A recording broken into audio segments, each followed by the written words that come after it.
Essa aí é pra você, eletricista. Você emenda fio assim? Dá uma olhada como é que faz, de um jeito que o fio nunca mais escapa. Você vai pegar uma cascar bem comprido ali. Aí você divide em dois, olha lá. Olha lá, Você vai passando por camada, ó.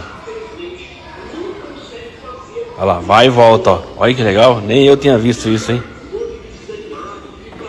Isso serve pra nós usar no dia a dia, né? Olha lá. Aí não escapa nunca mais mesmo, hein? Show de bola a dica, hein? Ó, vai trançando tudo aí a amarração. Manda pra aquele amigo seu lá que é eletricista. E se ele faz desse jeito aí.